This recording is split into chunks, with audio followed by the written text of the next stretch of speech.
मन मंदिरा गजर भक्तीचा.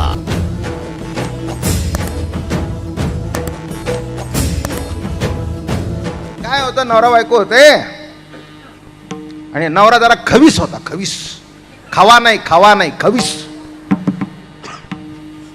इथे नाही ना तसं कोणी.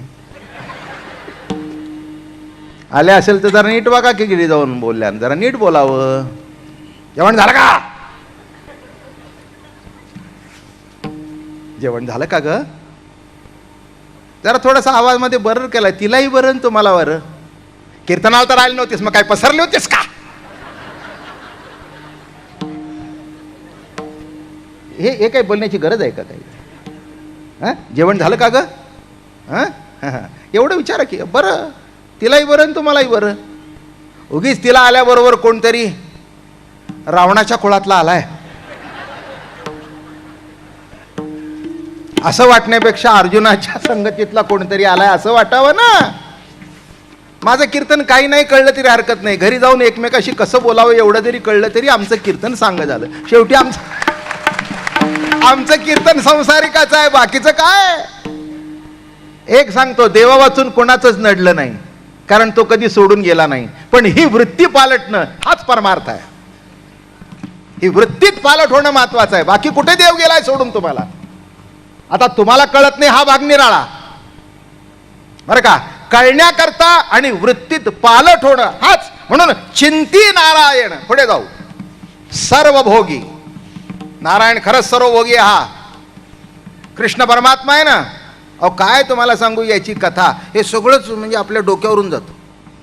एकदा काय झालं, यमुनेला पूर आला, भरपूर पूर आला. पूर आल्याबरोबर दुर्वास ऋषी पलीकडे होते आणि पलीकडच्या काठाला दुर्वास ऋषी असताना मजा झाली मोठी. सुंदर कथा आहे.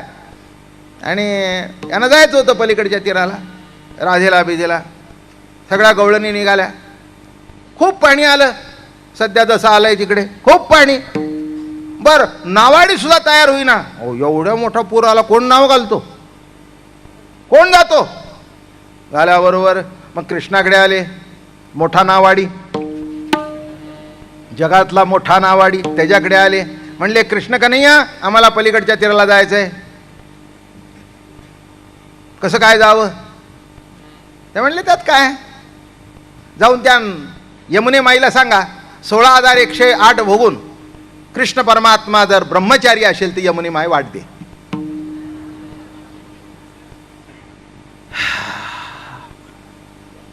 किती अवघड आहे नाही होय? काय कळलं तुम्हाला?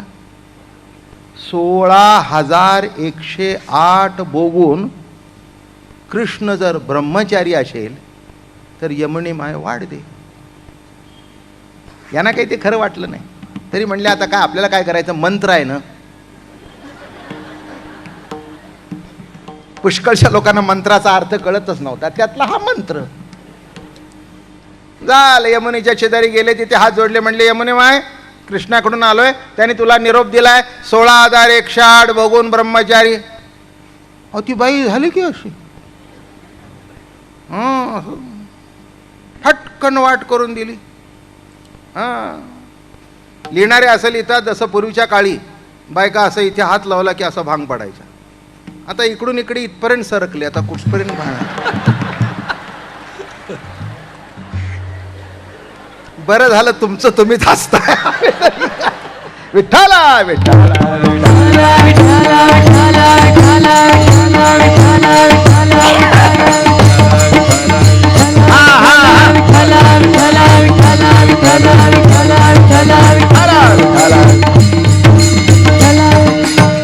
अहो दिली की यमुने माईने वाट दिली. काय तुम्हाला सांगू, दिल्याबरोबर गेले पलीकडे. आनंद वाटला. बरं झालं, एवढं शिजवलेलं वाया गेलं नाही.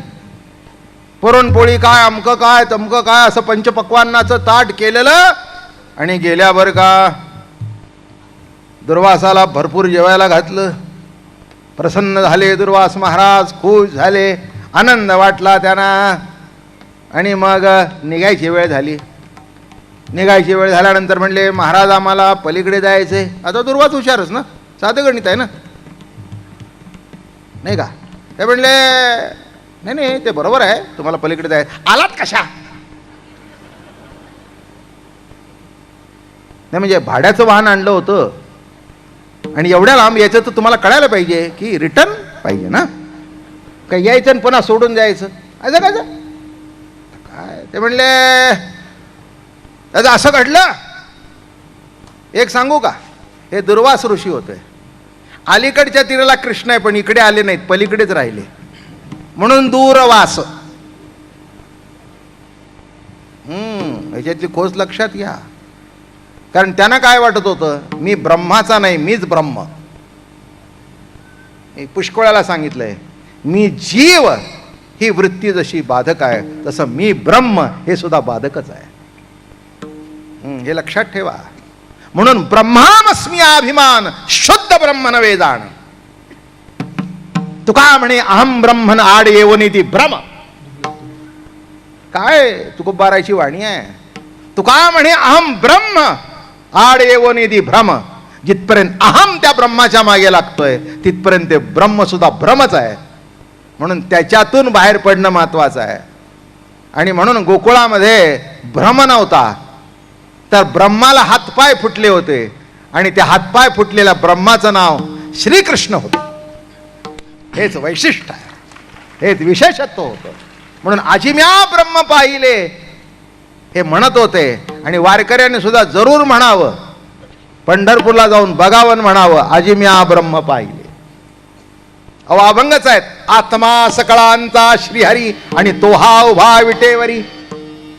आत्म्याची व्याख्या करताना काय करतात, निर्गुण निराकार आज्य अव्य अनंग पेंदा निकवड अचक्षु आचरण असा आत्मा. पण तो कसा झाला, आत्मा सकळांचा श्रीहरी तो हा उभा विटेवरी. निर्गुण निराकार परमात्मा सगुण होऊन उभा राहिला. आणि इथे गेले, तुम्ही आलात कसे. ते म्हणले कृष्णाने आम्हाला सांगितलं होतं 16,108 भोगून ब्रह्मचारी. ऐसा है क्या, हम भी कुछ कम नहीं. ओ ब्रह्म है तो हम भी ब्रह्म है. ठीक आहे म्हणले, जाऊन सांगा यमुने माईला 60,000 खंड्या अन्न खाऊन दुर्वास जर निराहारी असेल तर यमुने माय वाढते. 60,000 हा 16,000 भोगून ब्रह्मचारी. आता हा परमार्थ केव्हा तुमच्या माझ्या टाळक्यात शिरायचा. 16,108 भोगून ब्रह्मचारी आणि 60,000 खंड्या अन्न खाऊन हा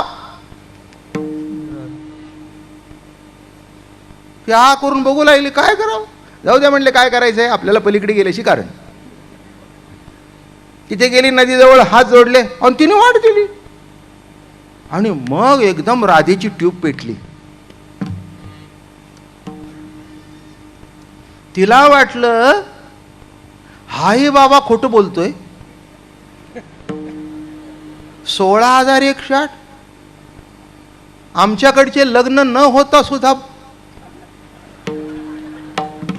माफ करा मला, लग्न नाही झालं तरी यांना ब्रह्मचारी म्हणता येत नाही. 16,000 भोगून हे काही निराळ दिसतंय. आणि या बाबाला आमच्या हाताने खाल्लं, लाडूचे लाडू खाल्ले आणि उपाशी निराळ. काही नाही, आयुष्य फुकट गेलं आपलं. पलीकडे जाताना याचा आधार आणि तिकडून येताना त्याचा आधार. साधी नदी तरून जाता येत नाही तर माया नदी कशी तरता येईल. फुकट गेला आयुष्य.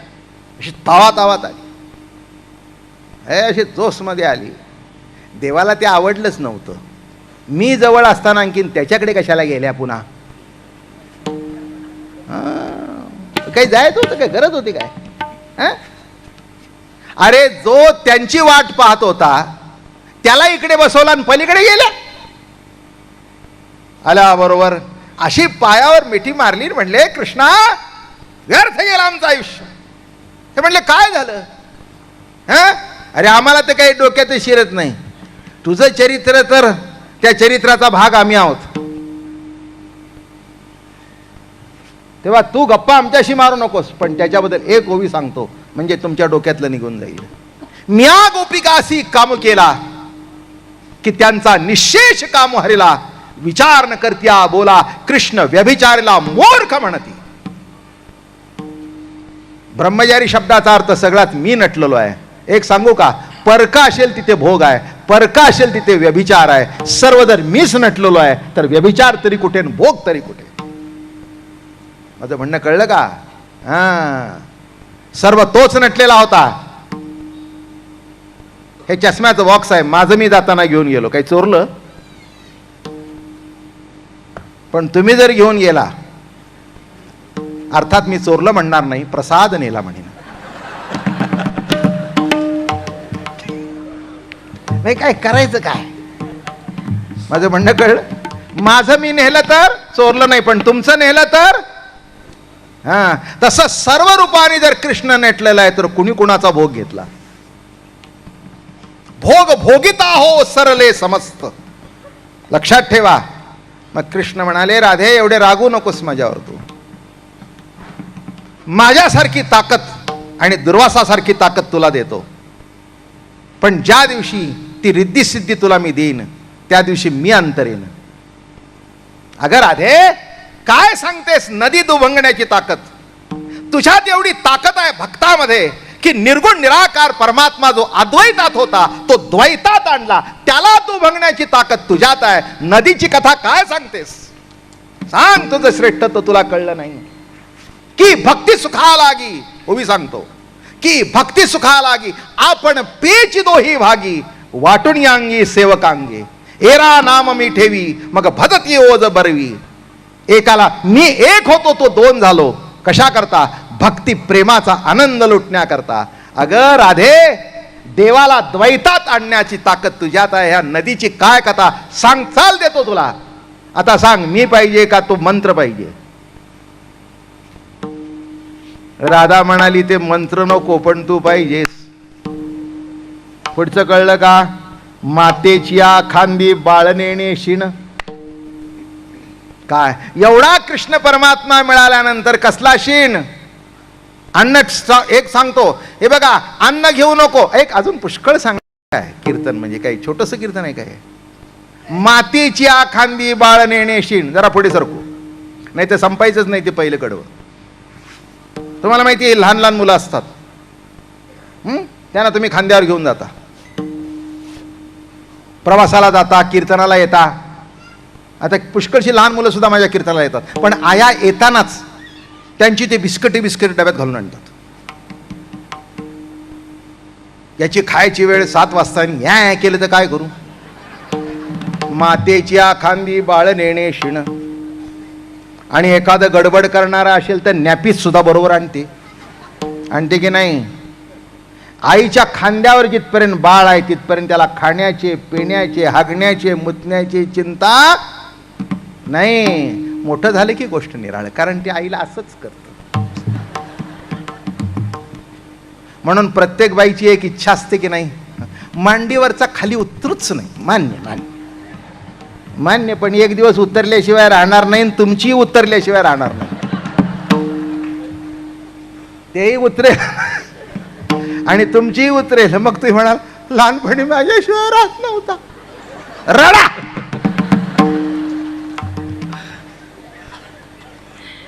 काय? आईच्या खांद्यावरचं मूल किती दृष्टांत सुंदर. मातेच्या खांदी बाळ नेणे. डबा वागवायचा का घ्यायचा का कपडे घ्यायचे, मुलं आपली ती सगळी त्याची काळजी, त्याचे कपडे, त्याचं खाणं, त्याचं पिणं, दुपारचं नाश्ता, जेवण, तीच काळजी करते. पण हे मोठ्या मुलांचं नाही, लहान मुलांचं. लाज वाटत नाही का? किती धावायचं? मी करून घे ना हाताला. हात नाही तोय तुला. मी ब्रह्म, हात नाही तोय तुला.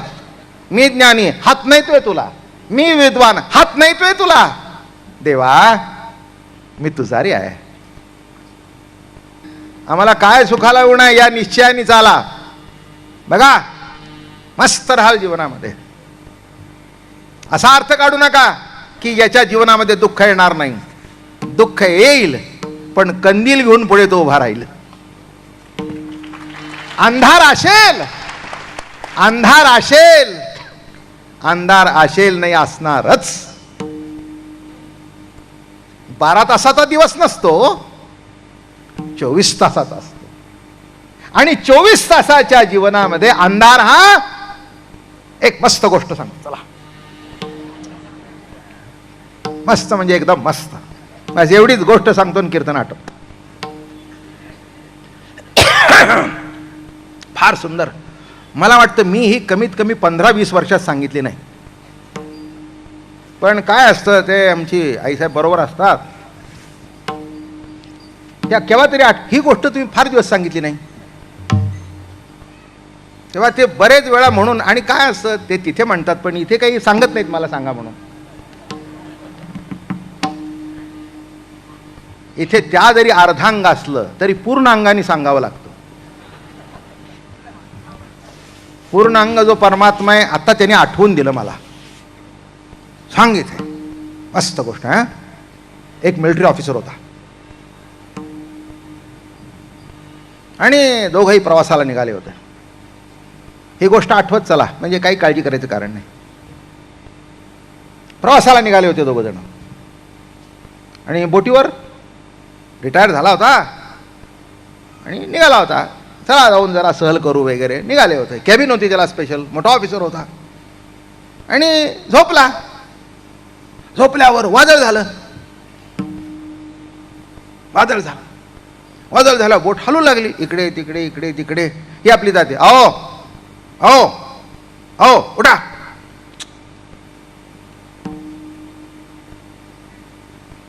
हिने उठा म्हटल्यावर याने आणखीन पांघरून ओढून घेऊन झोपायचं, ओढून घेऊन झोपायचं. ती म्हणायची हा असाच आहे हट्टी, जाऊ दे झोपू दे. काही लाटा डेकवर येऊ लागल्या, इतकी ती बोट हलू लागली. तिला राहवलं नाही. काय माणूस आहे का दगड आहे म्हणा, माणूस आहे का दगड आहे हा. स्वतःची नाही निदान माझी तरी काळजी. आता अख्खी बोट बुडल्यावर हिची काय काळजी करायची. मला काही अजून काही काही गोष्टी मलाच कळलं नाही. आता हिची काय काळजी करायची. अख्खी बोट जर गेली तर बरं आहे ना. लैला मजनूचं मरण, हातात हात घालून काय करायचं. असं झालं. शेवटी त्याला हलवला, उठवलं.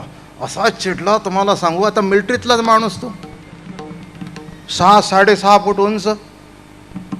हो, आणि आमच्या पाटील साहेबासारख्या मिशा होत्या. असा मस्त मिशाचा झुपका बिपका अगदी जोरदार. इथे बसलेत बरं का ते आतमध्ये विंगमध्ये, म्हणून सांगितलं. उगीच काही सांगितलं नाही. ते असं इथे दिसतंय असं झुपका.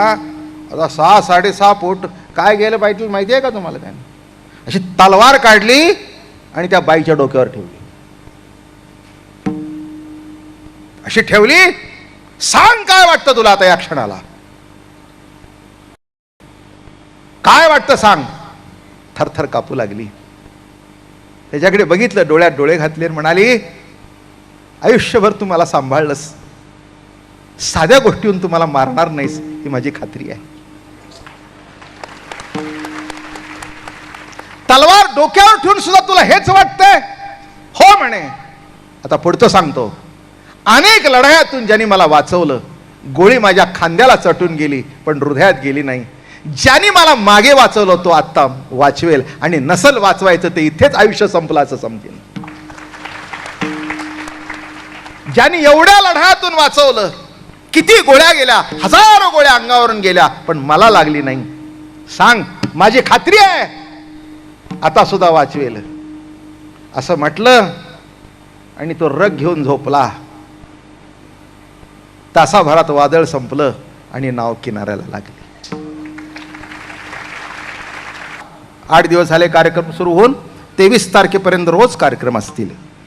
कृष्णचरित्र, एकादशीला कीर्तन, शेवटी 1-2 कीर्तनं समाप्तीच्या वेळेला होतील. आज त्यांना कबूल केलं होतं मी की आज माळ घालीन. रोज रोज रोज रोज काही ठेवण्यापेक्षा जीवनामध्ये मंगळसूत्र बांधणं हे जितकं महत्त्वाचं सांसारिक जीवनामध्ये, तसं आध्यात्मिक जीवनामध्ये ज्या प्रभूने मला जिवंत ठेवलं त्या प्रभूची माळ घालणं हे फार महत्त्वाचं आहे, अतिशय महत्त्वाचं. माणसांना असं वाटतं या बंधनात आम्हाला पडायचं नाही, पण बंधनात पडल्याशिवाय आई होणार नाहीच ना. साधं गोष्ट कळली की बंधनात पडल्याशिवाय आई होणार नाहीस ना. तसं संतांची माळ, पांडुरंगाची माळ घातल्याशिवाय भक्ती प्रेमाचा गर्भ पोटात राहणार नाही.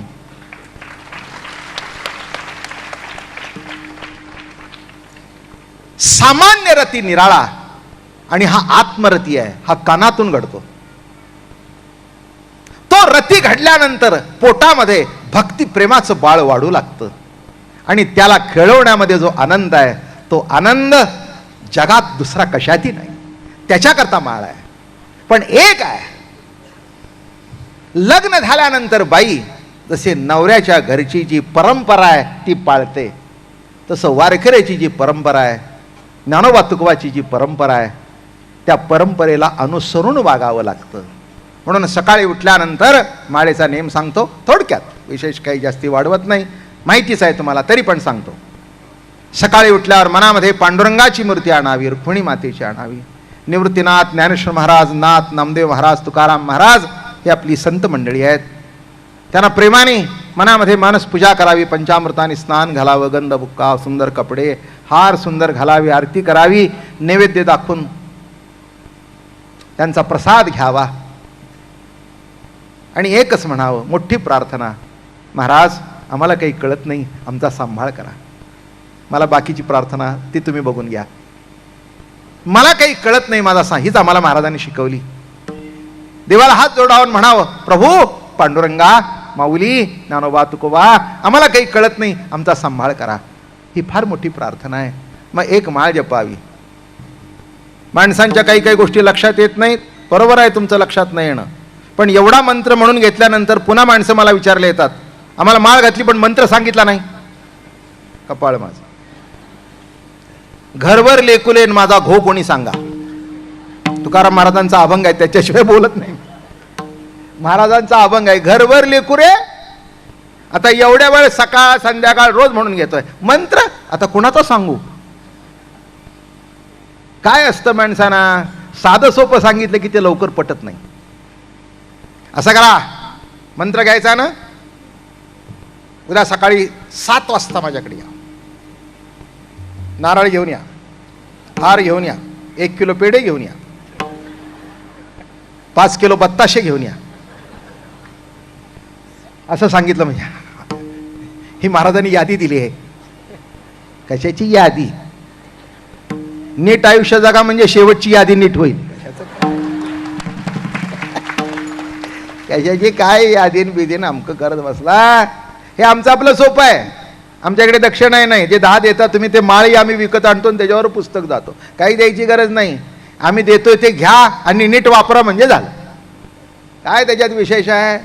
कशा करता सांगतोय मी तुम्हाला, सकाळी उठल्यावर म्हणा माळ जपावी आणि हाच मंत्र आहे, रामकृष्ण हरी विठ्ठल केशवा मंत्र हा जपावा, कृष्ण विष्णू हरी गोविंद या नामाचे निखळ प्रबंध, माझी आत्मचर्चा विशद उदंड गाती. ज्ञानेश्वरी. अरे का रामकृष्ण नामे ही दोन्ही. तुकाराम महाराजांना अनुग्रह कोणत्या मंत्राचा? याच बाबाजी आपले सांगितले नामन मंत्र दिला राम कृष्ण हरी, या मंत्राचा जप करावा.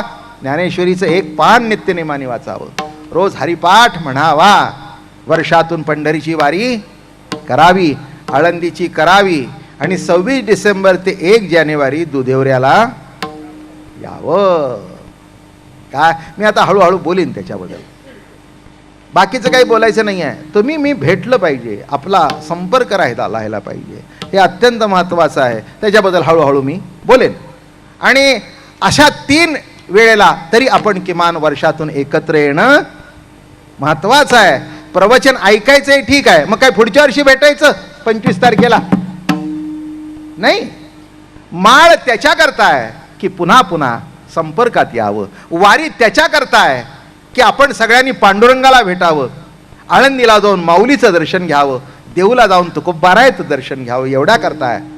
मग ज्ञानेश्वरी, हरिपाठ, वारी. आता शेवटी सांगतो हे काय करायचं, काय करायचं नाही. मांस नाही, मासे नाही, दारू नाही, जुगार नाही, गुटखा नाही, परस्त्री रुक्मिणी माते समान आणि परपुरुष पांडुरंगा समान.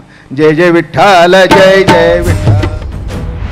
मन मंदिरा गजर भक्तीचा.